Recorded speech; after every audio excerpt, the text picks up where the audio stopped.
हमने एक सर्वे भी किया है।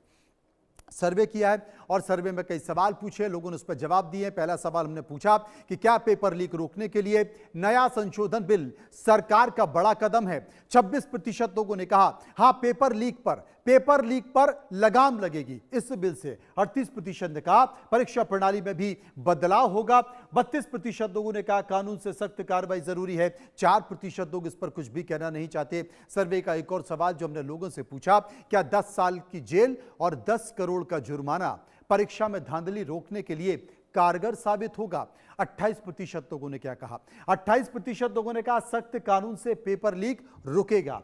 41% लोगों ने कहा परीक्षा प्रणाली में बड़ा बदलाव होना चाहिए। 30% लोगों ने कहा दोषियों में कानून का डर पैदा होगा और 1% इस पर कुछ भी कहना नहीं चाहते। एक और सवाल, तीसरा सवाल जो हमने लोगों से पूछा वो सवाल था कि क्या देश के अंदर 10 साल में हुए 152 पेपर लीक मामलों की कड़ी जांच होनी चाहिए।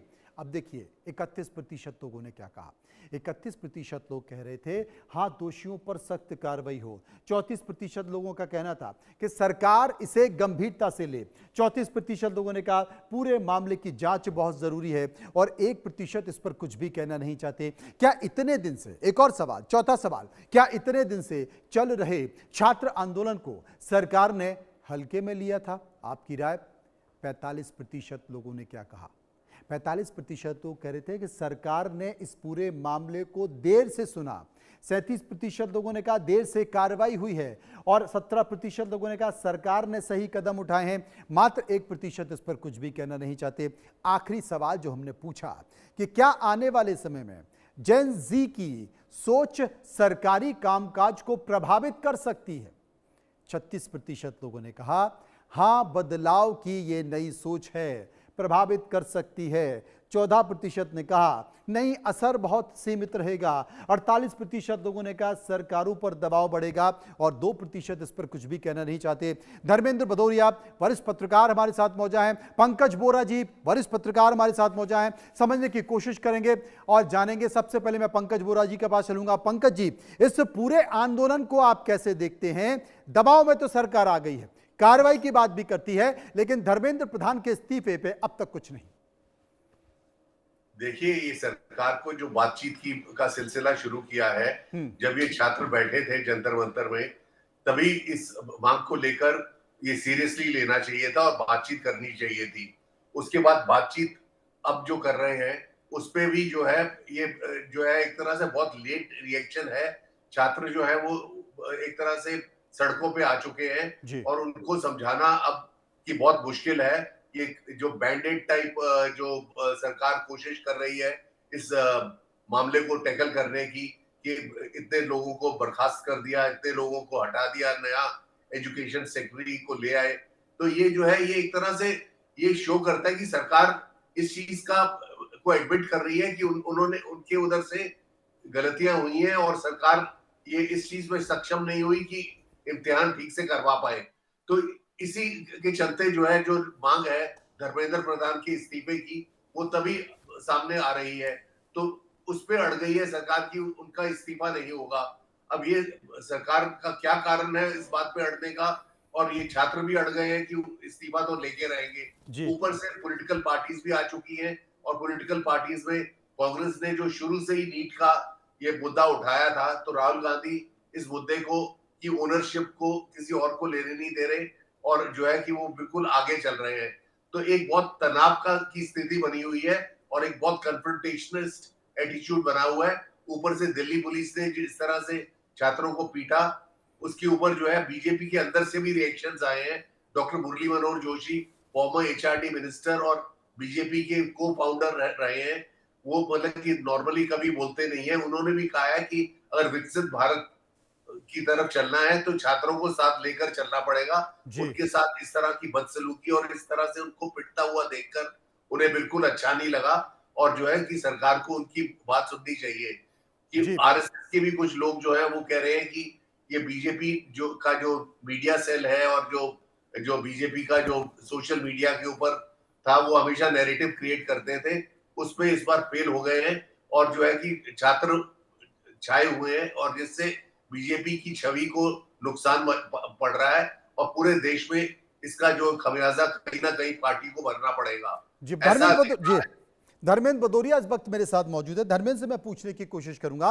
धर्मेंद्र, ये साफ तौर पर तो नजर आ रहा है कि सरकार दबाव में है और दबाव में सरकार ने बहुत सारी उनकी जो कुछ बातें हैं वो मान भी ली हैं, लेकिन बात यहां पर धर्मेंद्र प्रधान के इस्तीफे पर आ टिकी है।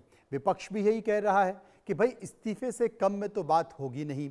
सीजेपी ने भी कहा है कि धर्मेंद्र प्रधान का इस्तीफा तो होगा साहब, और अगर नहीं हुआ 3 दिन का समय दे रहे हैं, फिर हम जोरदार प्रदर्शन करने वाले हैं। अब सरकार क्या करेगी? देखो मनोज जी, जो बात है वो ये है कि इशू बहुत गंभीर है। सरकार भी इस बात को जानती है। सीजेपी जो मांग कर रही है, तो बच्चों को जैसे होता ना, घर में कोई बच्चा रूठ जाता है तो उसको टॉफी देते हैं हम लोग जी कि पहले ये वाली चॉकलेट ले लो, फिर बड़ी वाली चॉकलेट ले लो। तो सरकार ऐसे कदम उठा रही है लगातार कि पहले ये वाली हमने बर्खास्त कर दी है एनटीए के। अभी अभी जानकारी आ रही है कि एनटीए के 47 अधिकारी बर्खास्त हुए हैं। पहले कि हम संशोधन कर दे रहे हैं, फिर मोदी जी का ट्वीट आया। तो ऐसे करके मनाने की कोशिश है। मतलब जो पंकज जी ने कहा कि सरकार कहीं ना कहीं ये एडमिट, मतलब इनडायरेक्टली ये एडमिट कर रही है कि गलतियां हुई हैं। पर अभी हमने देखा है कि पिछले 12 सालों में, जब से मोदी गवर्नमेंट है, एमजे अकबर के रिजाइन के अलावा ऐसा कोई उदाहरण है नहीं हमारे सामने कि जबकि किसी मंत्री ने इस्तीफा दिया हो। कैबिनेट रिशफल को अगर हटा दें तो अभी अब सरकार के दबाव में सरकार निश्चित तौर पर है। सरकार सोच रही है कि बिना इस्तीफे के ही काम हो जाए। इधर सीजेपी लगातार दबाव बनाए हुए है। तो मुझे लगता है कि सरकार बीच का कोई रास्ता निकालना चाहती है कि सख्त कदम दिखाकर, जैसे कानून में बदलाव हुआ है अभी करने की जो घोषणा हुई है, कुछ ऐसे कदम उठा के ये हो जाए कि वांगचुक ने जिस तरीके से, सोनम वांगचुक ने वापस ले ली हड़ताल, तो सरकार को ये उम्मीद है कि ऐसे ही अनशन जैसे उन्होंने वापस लिया है, ऐसे शायद ये वापस ले लेंगे। तो अभी नेगोशिएशन के दौर चलेंगे। अभी जैसे सीजेपी से एक दौर की वार्ता हुई है इनकी, कल फिर है, तो देखते हैं। मुझे लगता है कि इस्तीफे पे सरकार अभी हाल फिलहाल तो मानने को तैयार नहीं होगी। बड़ी बात है कि सरकार हाल फिलहाल मानने को तैयार नहीं हुई। पंकज जी, कुछ घंटे पहले, कुछ दिनों पहले हम लोग चर्चा कर रहे थे इस बात को लेकर कि भाई लगता है कि पार्टी कोई बड़ा संकेत देने जा रही है, मानसून सत्र में पार्टी बड़ा कुछ करने जा रही है। विपक्ष बहुत हताश था, निराश था। टीएमसी यानी कि कोलकाता से लेकर महाराष्ट्र तक तमाम बड़ी राजनीतिक पार्टियां दो फाड़ हो रही थी, उनके बड़े धड़े टूट रहे थे, विपक्ष की समझ में नहीं आ रहा था। यहां तक कि समाजवादी पार्टी को भी नहीं पता था कि जब वोटिंग होगी तो मेरे कितने सांसद सरकार के पक्ष में खड़े दिखाई देंगे। लेकिन यहां तो पूरी बाजी ही पलट दी। और बाजी किसने पलटी? जेन जी, नई उम्र के लड़कों ने, जिनके बारे में कोई सोच ही नहीं रहा था। तो क्या सरकार ये सोच रही थी कि बड़ी बड़ी राजनीतिक पार्टियां, बड़े बड़े राजनीतिक चेहरे जो कि हमारे सामने धराशायी हो गई, ये तो बच्चे हैं, क्या करेंगे? 4 दिन आंदोलन करेंगे, उसके बाद 1 दिन पुलिस लाठीचार्ज करेगी, सब कुछ खत्म हो जाएगा। तो क्या हल्के में ले लिया जेनजी को? देखिए, सरकार को कभी भी छात्रों को ये हल्के में नहीं लेना चाहिए। जो छात्र है, जो छात्र शक्ति है, बहुत मजबूत होती है। पूरी दुनिया में जब जब छात्र उठे हैं, वो कुछ ना कुछ वो करके ही